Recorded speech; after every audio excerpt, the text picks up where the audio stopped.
Hi everyone, welcome to Ozsports FM. We're broadcasting live or broadcasting from the hub in the city. It was a big game, a big result of AFL yesterday. Pretty much all the teams around positions 7, 8, 9, 10, 11 were playing yesterday, and almost every game mattered. So the Bombers were able to cause a big comeback.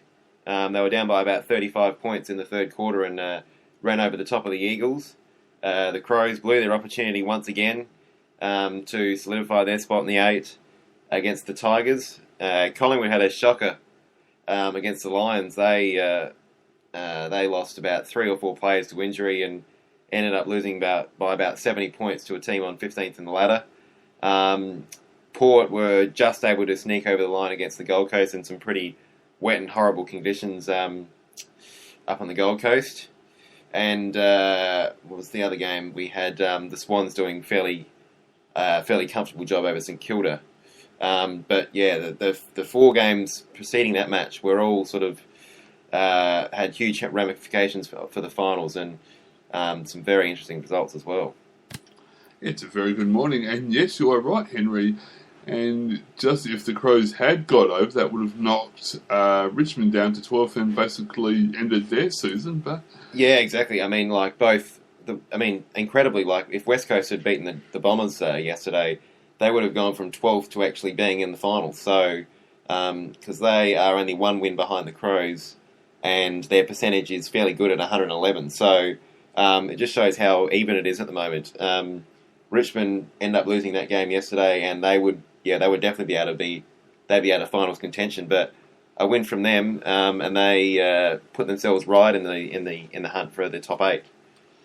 Oh, absolutely! It's going to be an interesting end to the season with 3 more rounds to go. Some teams have 3 matches to go, but from next week there'll only be 2 rounds to go. So, and each team around that mark have got some different runs, different matchups to go. So Richmond have to play St Kilda and Sydney.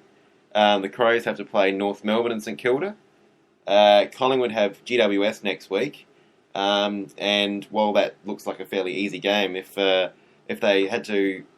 struggled big time against Brisbane, then they might be struggling against GWS as well.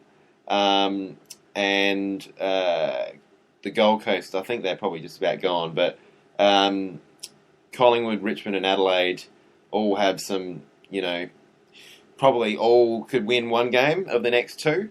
The Crows being underdogs against North, Richmond being underdogs against Sydney, and Collingwood underdogs against Hawthorn. So if each team win the game that they're expected and lose the game they expected, then the Crows might be able to sneak in. But, each team has 1 tough game and 1 sort of easy game. That's right. There's still 3 games to go to today. They've got North Melbourne versus the Bulldogs at Etihad Stadium. Melbourne come up against GWS at MCG, and Fremantle versus Hawthorn at Patterson's. Yeah, the Fremantle game's pretty big. Fremantle win that, and they've pretty much got a top 4 spot locked away. But a loss for the Dockers, and Port, their percentage is only 3 points below Fremantle with the same amount of wins at the moment. So if the Hawks are able to get the job done, Fremantle's spot in the top 4 is certainly on the edge. So Port would be wanting the Hawks to do a pretty good performance tonight. And, with how tight it is between 4th and 5th, and then also between, even if North Melbourne lose today, their spot in the 8 is not exactly assured. So, it's very tight in between 8th and 9th, and 4th and 5th as well. Oh, definitely. I know Collingwood and Brisbane are not very slim chances. Well, probably not Brisbane, but maybe Collingwood. Were you surprised about the result?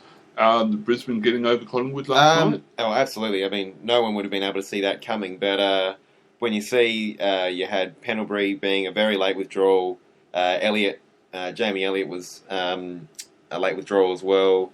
They lost Cloak to an ankle injury, I think. Beams injured his knee, and Ben Reid did his hamstring. So just about everything went wrong for Collingwood. So while the result was surprising, they didn't get a lot of luck on the day. So That's right. Well, Collingwood were just so desperate that they had to call up a VFL player who had only been playing down at Geelong in the VFL earlier yesterday afternoon. yeah, well, exactly. I mean, I think Pendlebury was a late withdrawal, with only about 10 minutes to go before the game started. So there's drastic times in regards to having to recall players that had already played the previous day. So yeah, but focusing on the Crows, I guess. While it was frustrating for their supporters and myself as well, it probably just reconfirms exactly what we've seen this year, where 1 week they'll be able to play really well, like they did against Brisbane, and then 1 week later, they don't show up again. They play about 20 minutes of good football and almost stole it, but at the same time, playing 20 minutes of quality football is not going to get the job done. No, especially at this end of the season. This is where they should be stepping up, taking the next big step. Yeah, I mean, every time the Crows look like they're going to get a bit of momentum in their season, they blow it the week later. So, if they were able to get over the line against Richmond, that probably would have almost locked away a top 8 spot. That would have given them at least a one-game buffer between them and Collingwood, and also with a percentage of 111 compared to Collingwood's 96. That would have, barring the Crows losing to St Kilda in the last round, that would have pretty much locked away a top 8 spot. So they've made themselves. They made the job of making the top 8 a lot harder than what it could have been. Oh, absolutely. And of course, we've just found out that Lynch does have a very serious season-ending injury. It's taken 3 scans to confirm that he's got a small fracture in his neck. What occurred in the Brisbane game last week? Yeah, I mean, it's obviously not as bad as what it could have been. When it happened, it was looking pretty scary at one point. But pretty unfortunate for him. He's had a terrible run of injuries this year. But to avoid potentially being in a wheelchair, obviously that's good news. But to end up suffering some sort of neck fracture when it looked initially like he had avoided all injury, or at least just any sort of injury that would put him out of action. So he was withdrawn from the Crows side before when the teams came in on Thursday, but at that point I don't think they knew that he had this sort of injury. So pretty incredible that it took them 3 scans to actually find something in his that was broken. That's right, and that was only confirmed late Friday night, so it's sort of taken them almost a week to... Yeah, exactly, yeah. I mean, the game happened on Sunday, so, after the game they initially thought that, he was pretty much all clear. They did 1 scan on Monday, and that didn't seem to show much, but then when they did the MRI scan, obviously, the news wasn't great for him. No, that's right. And the only other injury that the Crows have is McKay. I'm not sure what it is, but according to the Sunday Mail, he's come out with an injury. Yeah, he had a head-on collision. I can't remember who the player was that he collided with, but heads collided when they were trying to both go for the ball. So they took him off on the stretcher. So maybe it was just concussion. It could be a bit more, but he didn't play any further part in that game. But so pretty unlucky for him. But hopefully he's still able to play at least maybe the last round and possibly the first week of the finals if the Crows make it. Definitely, fingers crossed.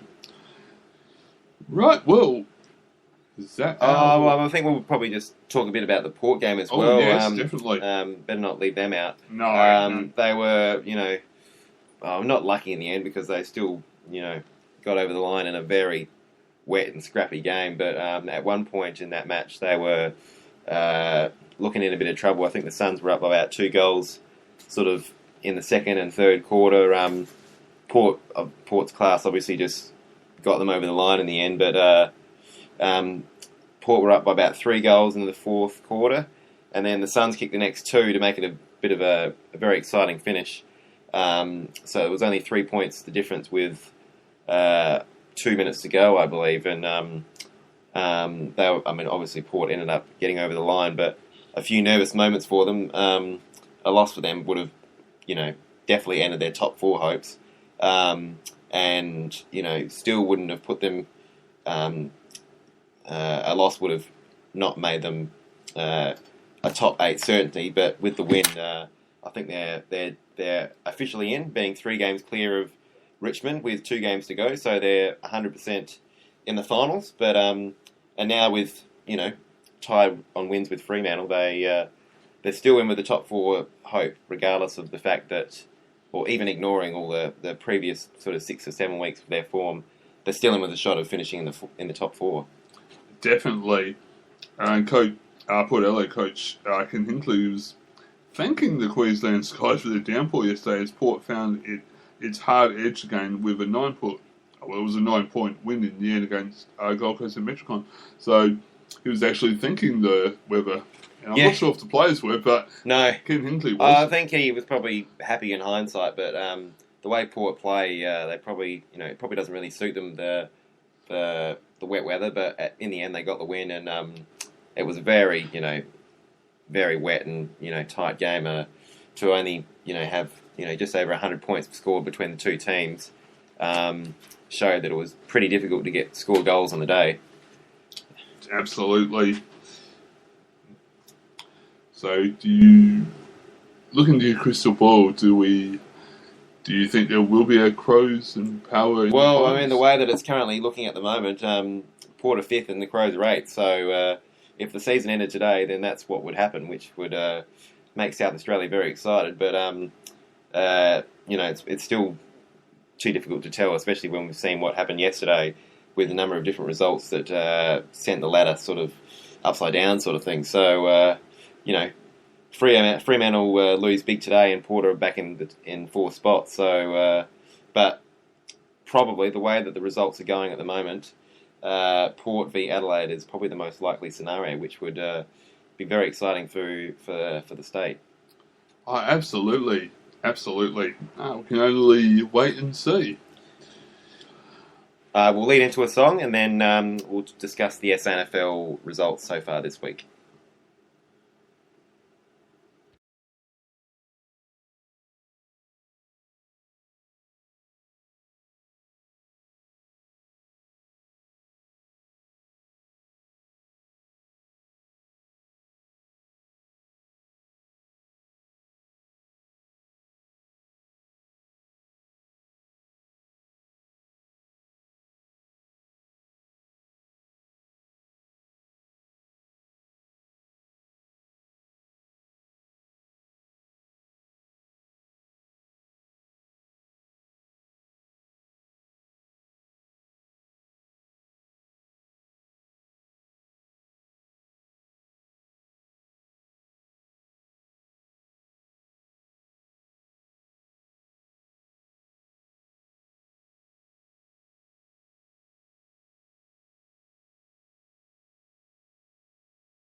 You're back listening to Ozsports FM with Henry and Darren.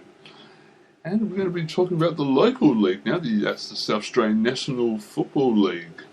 So it was another interesting set of results for the SANFL, with Centrals getting over the line against Glenelg by 59 points, continuing Glenelg's pretty torrid run of form. The Eagles lost again. The Eagles have lost 4 in a row now. They were with a shot of finishing in the top 2, but now they're very much on the edge of falling out of the top 5. They're tied on wins with Central Districts, and their percentage is almost even. The Eagles' percentage is 49.06, and the Central's percentage is 48.63. So both those sides are pretty much level together. So, and the other game, Sturt managed a 6-point win over the Crows, and that gave Sturt a very crucial win in hoping to finish in the top 3 Sturt are now level with Port Adelaide with 11 wins at the moment. The Magpies play later this afternoon, but obviously the way the finals system works in the SANFL, that win for Sturt was pretty important in regards to them finishing at least in the top three and possibly claiming the minor premiership as well. Yeah, for sure. Last time I looked at the ladder, Sturt were third and now behind Norwood, and now they've jumped to second. They have, yeah. So I mean, Norwood play later today against Port Adelaide, and that's going to be a very pretty big game because Norwood are only one game behind Port Adelaide. So a win for Norwood today could send them. They could go top of the ladder if Norwood win by a big margin. So it's very tied up in the top three positions. We could have the scenario where three teams are all tied in 11 wins with only one game to go. So it's going to be big stakes because the minor premier in the SANFL will get the first week off, and then they get to qualify for the major semi-final. So the winner of that game goes straight through the grand final. So finishing first in the SANFL is a major advantage in regards to winning the flag. Oh, absolutely. Absolutely. It's been quite a good competition this season in the SANFL. Very even. Yes. Like you look potentially if Port Adelaide, even if Port Adelaide win today, the difference between first and sixth would only be 3 games. And if Port lose, it'd only be 2 games. So very tight in the race for the finals. And we've seen this year that basically, and the same with the AFL, that any team can win on the day. I mean, Glenelg have been pretty poor, but they've still won 3 games. They've managed to beat the Crows, West Adelaide, and Centrals. And Port's recent run of form has showed that they're certainly beatable. So it's good that it's a fairly even competition and nothing's predictable. Especially considering the last 10 years, Centrals have made the SANFL competition very predictable. So, it's good that we've got a bit of variety this year. Well, that's what I was just going to say. Exactly. We've gone from the days where we all just expected Centrals or Port to be up at the top, but as you just said, the variety from that we're seeing, it's been great in the SANFL. And also because, with Adelaide Oval now, and we've seen the AFL crowds have been huge with Adelaide Oval this year, and with the SANFL finals to be played at Adelaide Oval as well. The last few years where the SANFL finals have all been played at Amy Stadium, the crowds have been a bit disappointing. So hopefully with the SANFL finals they'll be able to get a pretty decent turnout, possibly 15,000, 20,000 maybe. I'm not sure what their goals are, but I can remember when the finals were played at Adelaide Oval about 5 years ago.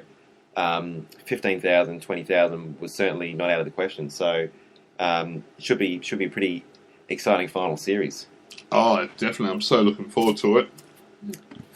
We'll take another break and then we'll discuss last week's PGA Championship.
Yeah, it was a pretty big PGA Championship last week, the last major of the year for the golf, and Rory McIlroy was able to secure his second major in succession. He started to build up a bit of an era for himself as well. Hopefully, or for his sake, he might be able to be the next Tiger Woods in regards to possibly dominating golf, like Tiger did about 5 to 10 years ago. He won the tournament by one shot ahead of Phil Mickelson. At 15 under, Rory scored 16 under for the tournament.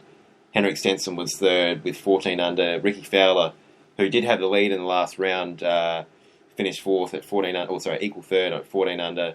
And Jim Furyk was fifth at 12 under. So Rory looked on, with about 6 or 7 holes to go.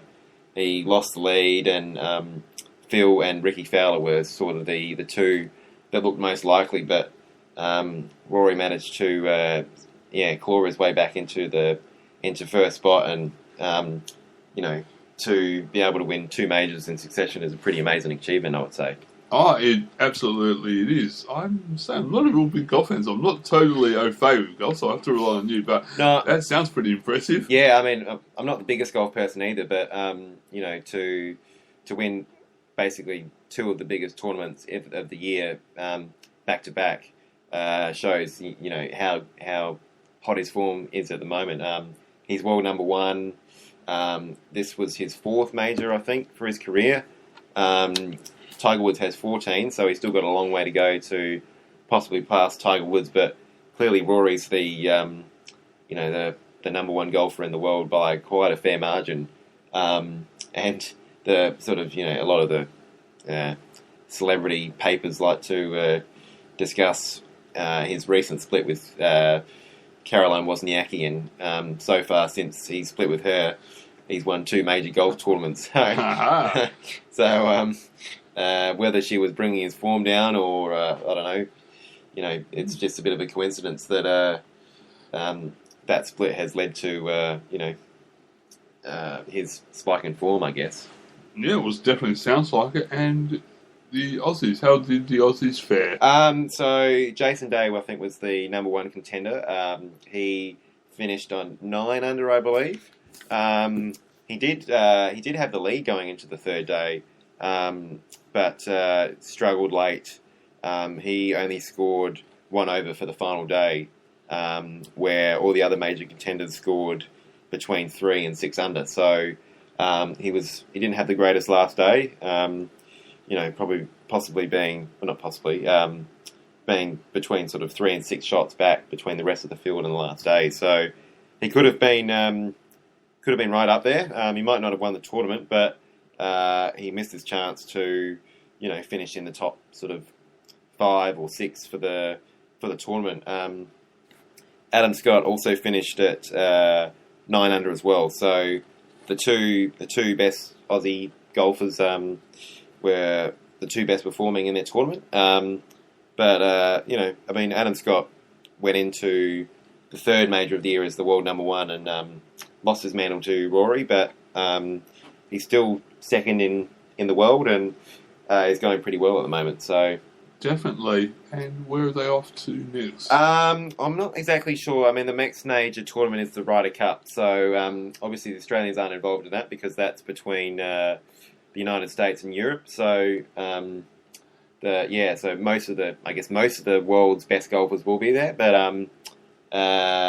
Tiger Woods won't be there because he decided to pull out, both with injury, but at the same time, I don't think he would have been picked based on form anyway. So a bit of a fall from grace for Tiger, even though after his scandal was revealed, he did manage to actually get back to world number 1 even after that happened. So just injuries has sort of curtailed him in the last sort of 12 to 18 months, you would say. Right, well, that's a pity, but yeah, we'll have to keep you updated on the results from the Ryder Cup. Yeah. We'll take another break and then we'll discuss the tennis tournament in Cincinnati.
So we've currently got the last major warm-up tournament before the US Open tennis Grand Slam, currently being held in Cincinnati.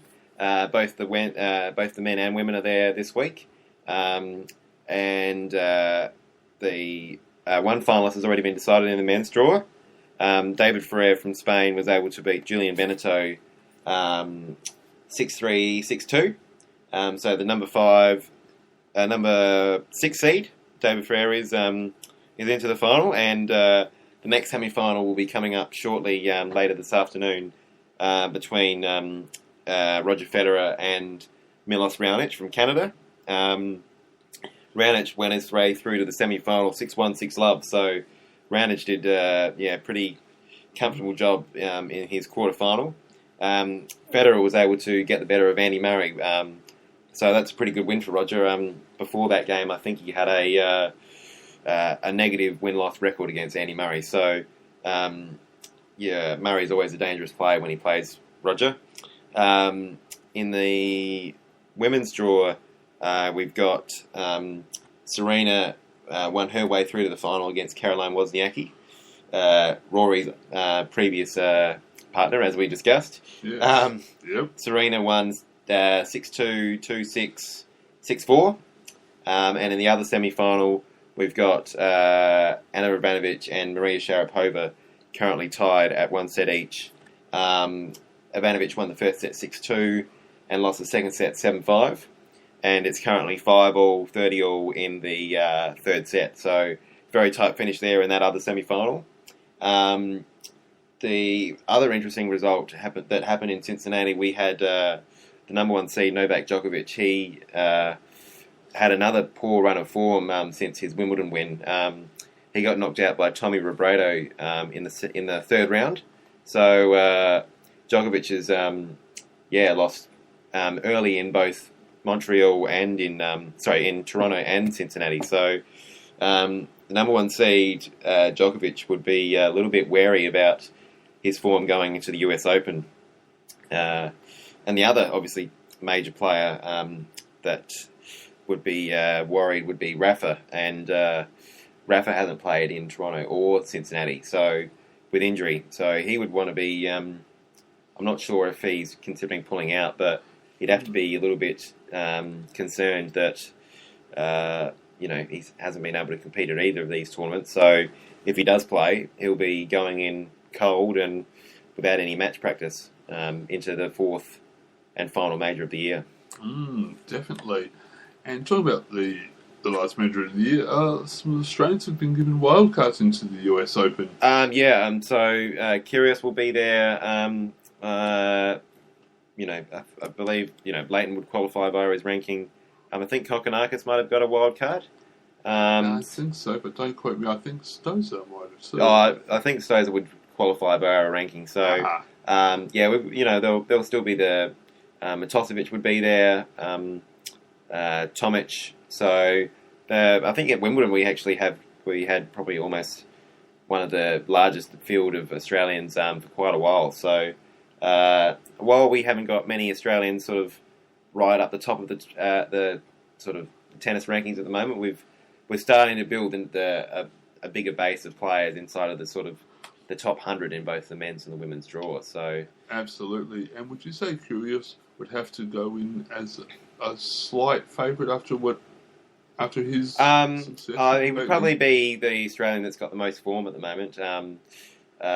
He didn't fare very well against Murray last week in Canada, but he's probably the most dangerous, and Tomic is fairly inconsistent, and Leighton, in his last year or two of competition, you would have to think. So, Kyrgios showed at Wimbledon that he's probably our biggest hope at the moment, and he's also not just probably the best hope for the future, but also our best player at the moment in Australia currently. So hopefully he can get a friendly draw at the US Open and manage to cause another few upsets along the way.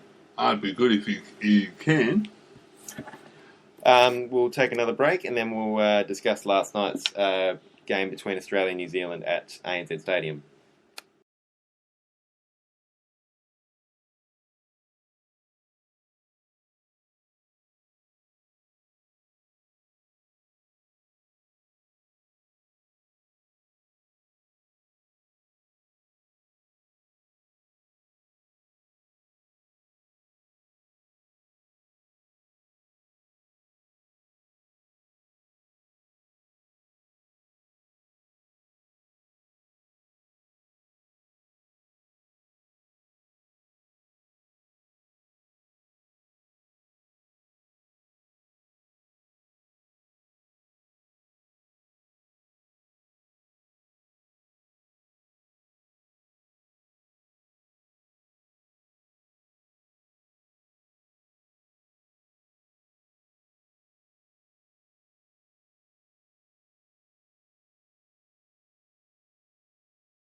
Welcome back. We had the first game of the Bledisloe Cup on last night at ANZ Stadium, or the old Stadium Australia.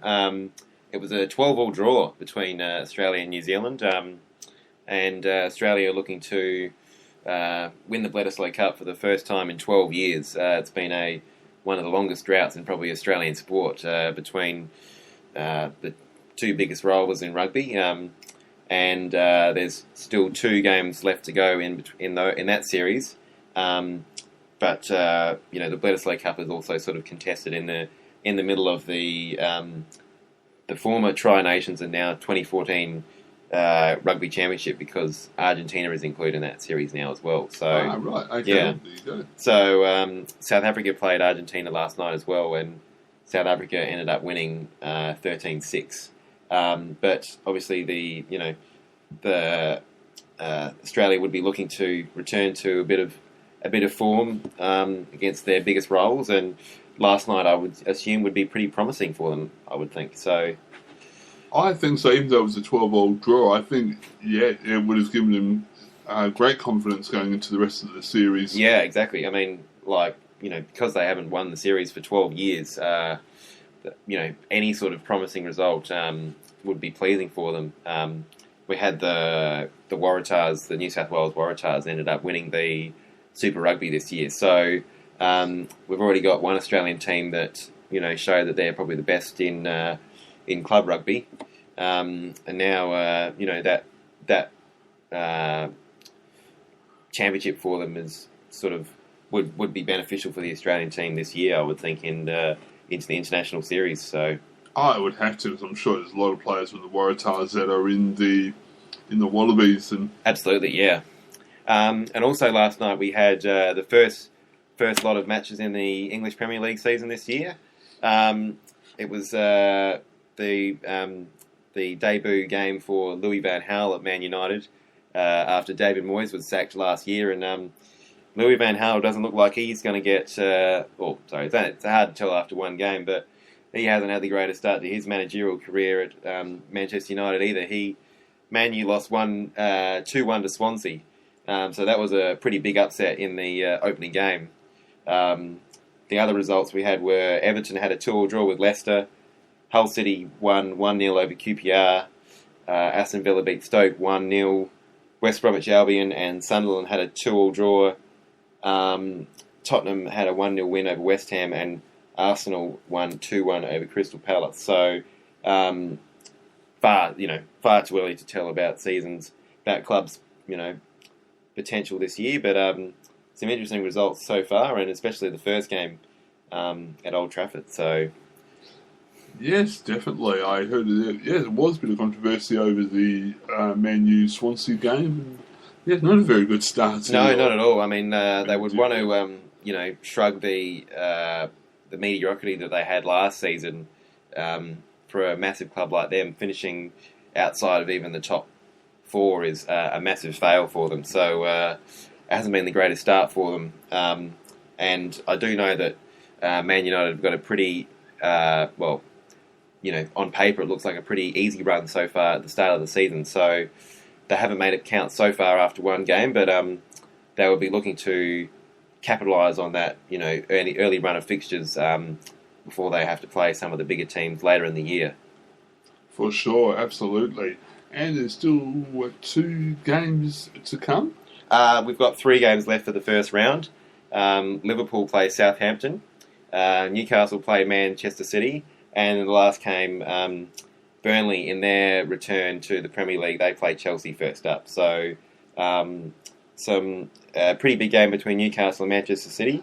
That will probably be the pick of the 3 matches there, but you've got 3 of the top 4 teams from last season all playing on Sunday night, Monday morning, Adelaide time. So, if for all the EPL watchers out there will probably be another late night and an early morning tomorrow. So, it's good to finally have the return of the Premier League. It's always nice to, after the AFL results finish, especially if your team has lost, to try and enjoy the rest of your night by watching a bit of soccer on the TV. So, I think you wanted to discuss next week's show up at the Roadrunners Festival. Yes, we're going to be back on a Sunday next week, not because we have to, but we've been asked to be involved in the South Australian Road Runners Club's running festival, and that will be located on that Telstra Plaza outside of the Adelaide Oval, broadcasting live with some of our presenters. So you've only got until August 22nd to get your registrations in, and after that they'll be accepting no more registrations. So if you're not, so get involved if you like running. It's got all different lengths of the course, or just come down and say hello to Ozsports FM. We'd love to see you and get to see some of our listeners. So that'll be down there from 7 a.m. next Sunday at the Telstra Plaza. So come on down and see some great running and support the people that have come out to run. That's the end of the show, guys. Hope you enjoyed it. This was Henry, and also we had Darren on as well. Hopefully we have you tuning in next week. See ya. Bye.